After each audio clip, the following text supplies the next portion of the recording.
اللهم اهدنا فيمن هديت، وعافنا فيمن عافيت، وتولنا فيمن توليت، وبارك لنا اللهم فيما أعطيت، وقنا واصرف عنا برحمتك شر ما قضيت، فإنك تقضي ولا يقضى عليك، إنه لا يعز من عاديت. اللهم صل وسلم وبارك على سيدنا محمد عليه افضل الصلاه والسلام. ازيكم يا احلى اخوات في الدنيا؟ يا رب تكونوا بخير كلكم وبصحه وسعاده، اللهم امين يا رب العالمين. في الفيديو دوت اهم حاجه تحطوا اللايك منكم فضلا وليس امرا، وتصلوا على النبي عليه افضل الصلاه والسلام. ولو اول مره تتفرج عليا جديد اتمنى تشترك في القناه عشان يوصلك كل جديد بنزله وهنزله ان شاء الله. يلا نصلي على النبي كمان مره واذكروا الله عشان يذكرنا، ويلا ندخل الفيديو بتاعنا. طبعا زي ما انتم شايفين كده هنغسل السجاد في الجو اللي مش مساعد على اي حاجه، بس خلاص هانت اهيت على التشاطيب، يعني كلها اسبوعين ونبقى كده في اعز الحر والواحد ما يعرفش اصلا يعني يطلع ولا اي حاجه. فالحمد لله على كل حال. طبعا بقى في الجو دوت قلت بقى رمضان داخل علينا ومش هعرف ان انا اعمل اي حاجه، ولا انا هعرف اشتغل، ولا انا هعرف يعني حتى اقوم اعمل الفطار. لو قمت عملت الفطار هيبقى خير وبركه من عند ربنا والله، لان بنكون صايمين والواحد بقى مش قادر على اي حاجه. يعني ايام رمضان بتبقى جميله وبنكون سعدة بيها، بس يعني بتبقى طبعا تعب وكده، عما بنكون خلاص اتعودنا بيكون الشهر خلص. فطبعا بقى قلت ايه، المشايتين دول مش نضاف كده ومش لطاف خالص، مش داخلين كده خالص دماغي خالص يعني. فقلت إيه تعالي كده. طبعا كنت معلقه على الغدا، طبعا النهارده الجمعه، جمعه مباركه علينا وعليكم ان شاء الله.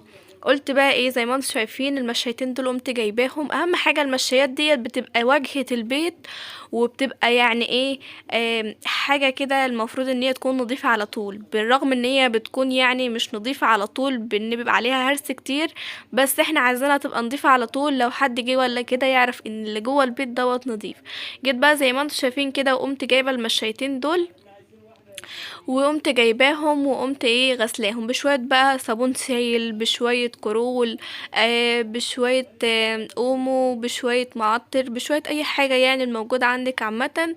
تبداي بقى ان انت كده تلمعي وتغسلي كده وتروقي الدنيا معاكي. طبعا ريحة ونظافة، مفيش بعد كده نظافة ولا ريحة ولا ريحة نعنشة كده.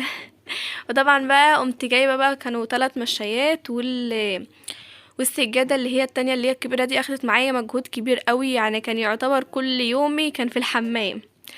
كان هين عليا اتغدى واتعشى وكل حاجة في الحمام، لان كان فيه الحمام كان عايز يتغسل بقاله اسبوع هو ما اتغسلش، واخد معايا بقى طبعا وقت كتير. فمن اول كده يعتبر الظهر كنت طبعا بعمل الغدا كده، كان في الصلاة يعني، كانت الصلاة كانت بتقول كنت بعمل الغدا، وكنت بقى طبعا بعمل المشايتين دول. قلت هعملهم على السريع، مش هياخدوا معايا ربع ساعة ولا نص ساعة، اخدوا معايا كده في حدود قولوا نص ساعة، بس نص ساعة كانت تعب بقى والشغل كتير، بالذات الحمام لما بيقعد بالاسبوع ولا حاجه ما بتنضفش، او الايد ما بتكونش فيه كده على طول، بيبقى عايز غسله من النار زي ما بيقولوا. طبعا بقى غسلته بصابون برضو. بصوا بقى الموجود في فنيك، وفي قولوا معايا اللهم صل وسلم وبارك على سيدنا محمد، وفي ديتول، وفي حاجات كتير، في منظفات كتير، بس طبعا على قد كده علشان الدنيا تمشي.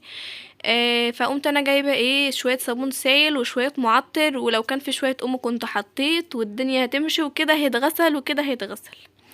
فاللهم صل وسلم وبارك على سيدنا محمد. انا كنت خلاص في التشاطيب، انا خلاص سلمت امري. خلاص كنت بقول خلاص انا هبط. طبعا مش من عوايدي اصلا ان انا اغسل سجاد لوحدي، ولا انا اصلا اغسل سجاد، لان ماما طبعا هي اللي ماسكه موضوع السجاد دوت بتغسله، ولو انا غسلت معاها السجاد فببقى واقفه معاها بس كده ما بعملش حاجه. او لو عملت مثلا بشطف وراها على طول، لكن ما بدعكش بقى وكده. فهي قالت لي دول مشيتين هاجي اعملهم معاك، قلت لها لا يا مامتي خليكي وانا هعملهم انا لوحدي. طبعا بقى قمت عاملاهم، كنت مفكره ان هما مش هياخدوا معايا كتير، بس ما كانوش نضاف، وكانوا عايزين بقى اللي هما ايدك تتقل عليهم علشان ينضفوا بقى بسرعه وكده.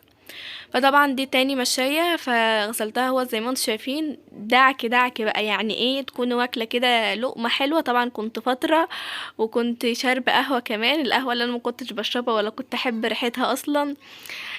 بقت عندي ادمان، بقت عندي غية كده، لو ما شربتهاش كل يوم الصبح بيجيله صداع، والصداع دوت بيخلينا انام. اللهم صل وسلم وبارك على سيدنا محمد. وقلت بقى ايه ان انا هشتغل بقى على طول. فدي تاني مشاية هيت اللي هتاخد معايا مجهود كبير. السجادة اللي هي تحت خالص لان ما كانتش نظيفة وكان عليها هرس كتير، فهتاخد معايا مجهود بقى كتير وكده. فطبعا تعبتني اكتر. يعني انا كنت في المشايتين الصغيرين دول كنت خلاص سلمت امري، فالسجادة حطت عليا. طبعا زي ما انتم شايفين كنت بقى طبعا في الوقت دوت خلصت دوت، بس ما كانش فيه غير السجادة. كنت طبعا بقى بحط زي ما انتم شايفين برضو الصابون السائل. الصابون السائل دوت برضو بيرغي، ومنها بيدي ريحة حلوة وبينضف معاكي يعني. اللهم صل وسلم وبارك على سيدنا محمد. صلوا على النبي يا جماعة. كانت المشاية دي بقى كانت بتحط ما بين المطبخ وما بين الحمام. المشاية الصغيرة دي كنت حلفلها ان لو جت تحت ايدي وغسلتها مش هرحمها، لان كانت بتضايقني قوي والله. كانت تحس كده اللي هي جاي لها جرب. اه والله العظيم. فقلت ايه، انا اصلا كنت ناويه ان انا لما هاجي هغسل اللي في ايدي ديت اللي هي الصغيره خالص ديت، واللي هي الكبيره بس يعني خلاص. ماما بقى كان هين عليها تجيب السجاد بتاع البيت كله. فطبعا بقى ايه غسلتهم كده زي ما انتم شايفين. غسلت المشيات اهوت كلها، وما عادش في غير السجاده الكبيره. السجاده الكبيره دي كانت اتحطت في المطبخ واتحطت في البلكونه واتحطت قدام الحمام واتحطت قدام البيت، واتبهدلت اخر بهدله، فبهدلتني معاها. طبعا بقى حطيت شويه صابون كده عشان يرغي كمان، بالرغم ان انا عامله في الجردل الاخضر بتاعي دوت حاطه فيه صابون وحاطه فيه ديتول ومظبطاه يعني. بس طبعا حطيت برضو شويه صابون سائل عشان يرغي وينضف معايا يعني. في الوقت دوت انا كنت خلاص بقى انا عطشت والدنيا باظت. خلاص. فبابا قام مناولني الازازه، ربنا يخليهولي يا رب، مناولني الازازه فقمت شاربه ورجعت كملت تاني. كلكت. كلكت مره تاني. اهم حاجه طبعا في السجاد بقى لما بتيجي تغسليه من الشراشيب كده ومن من الجوانب والحاجات دي، يعني بتبقى ان محتاجه ان هي تتغسل. ليه؟ ما نش عارفه بصراحه، كمان هي كلها على بعضها يعني بيتمشى عليها ويبقى عليها هرس، بس بيبقى من الجنوب ومن الشراشيب بتاعتها بتبقى عايزه تتغسل، لان بتلم اكتر من السجاده ذات نفسها يعني.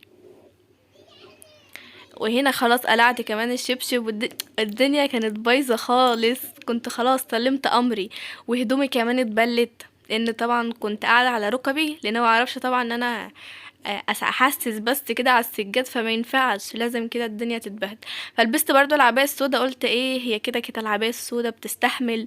وطبعا في المطبخ ايه، في الحمام بقى وميه وغسيل سجاد، فاكيد يعني لازم اتبل. واخيرا السجاده خلصت، وبشطفها كده زي ما انتم شايفين، وبتسيبها ان هي تتصفى بقى على اي حته. هنطلعهم من وقت البلكونه، هنسيبهم مثلا بكره بعد بكره يعني وقت ما ينشفوا برضو. هنقوم بقى ايه شايلينهم. هنحطهم تاني يعني. كنت بقى هنا بقى خلاص بشطفهم، وزي ما انتم شايفين كده كنت خلاص هبط هبط هبط هبط هبط هبط. فهبدأ بقى ان انا اغسل الحمام. اللهم صل وسلم وبارك على سيدنا محمد. عملت برضو شوية مية كده بصابون بشوية معطر في الجردل الصغير، وبدأت بقى ان انا اجيب المقشة. في ناس بتحط حتة سلك على المقشة وتبدأ بقى ان هي تنظف بقى كده في الحيطان وفي السقف وكده. طبعا هي اصلا المقشة بترغي لوحدها وبتنظف، بس لو انت يعني حابة تحطي حتة سلكة كده في المقشة وتلفيها مفيش مشكلة، هتنظف برضو وكده هتنظف وكده هتنظف. زي ما انتوا شايفين كده جبت الجردل الصغير دوت العشق بتاعي، وقمت حاطه فيه بقى شويه صابون سايل وحطيت فيه شويه ديتول، وهبدا بقى ان انا اجيب المقشه واحك بقى الحيطان بقى والسقفيه وكله.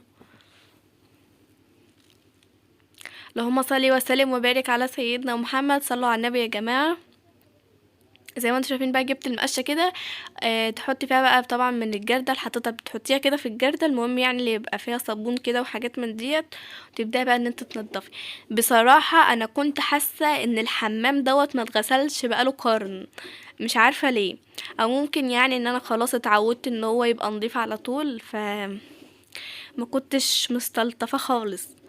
فهنا طبعا بقى كنت بقى عماله بعمل في الحيطان، وجيت بقى هنا اليمه ديت هعملها برضو، والسقفية بقى وكل اللي انت مش طايلاه المقش هتجيبه يعني. فاللهم صل وسلم وبارك على سيدنا محمد، صلوا على النبي يا جماعة. بالمقشة بقى، وطبعا ارجعي حطيها برضو في الجردل اللي انت عاملة فيه، وارجعي اغسلي تاني كل دوت. وكان السجاد كنت حطاه يتصفى، لان طبعا كان هيغرق لي الصاله وانا معديه بيه كده، فكنت سايباه يتصفى خالص. قلت هعمل الحيطان وهحطه بقى في البلكونه. زي ما انتم شايفين كده انا عملت الحيطان بقى كده، وعملت السقفيه برضو. هنا بقى في الوقت دوت كنت قفلت باب الحمام كنت خايفه الصراحه يجرى لي حاجه وباب الحمام دوت مقفول والله يطلع لي اي حاجه يعني اللهم صل وسلم وبارك على سيدنا محمد. جيت بقى هنا في اللي هي الحيطه اللي هي بتبقى عند الباب ديت، اللي محدش بيعبرها خالص دي. فطبعا بقى ايه، كده كده الحمام كان عايز يتغسل، انا كنت هغسله اصلا لوحده، بس يعني حنيت بالسجاد كده وقلت هغسل السجاد كده كده، ميه ببلبطه بدنيا هغسل السجاد. فجيت بقى هنا كده اللهم صل وسلم وبارك على سيدنا محمد، دخلت البلكونه. طبعا بقى شلت السجاد من الحمام، وبدات ان انا احطه كده على السور بتاع البلكونه علشان ينشف كده ويترعرع في الهواء. طبعا دي السجادة الكبيرة، ودي المشاية اللي انا كنت حالفة لها ان لو جت تحت ايدي مش هرحمها والله، لان كانت مضايقاني قوي، كنت حاساها كده جاي لها جرب. ودي المشايتين اللي هما الحمر اللي بيتحطوا، واحدة في الريسبشن وواحدة في الصالة. اللهم صل وسلم وبارك على سيدنا محمد. زي ما انتم شايفين كده لمعة كده وريحة نعنشة ونظافة ما فيش بعد كده، بشوية صابون سائل وشوية معطر بالجردل الاخضر القمر بتاعنا دوت، وخلي الدنيا معانا زي الفل. جيت بقى هنا كده كنت بودعكم، كنت خلاص انا ميتة من الجوع، وكمان ما كنت كمان صليت الظهر. فاتمنى النهارده الفيديو يعجبكم، وطبعا زي ما انتم عارفين ان لو الفيديو عجبكم اعطوا خلعينا باللايك والاشتراك في القناة، والسلام عليكم.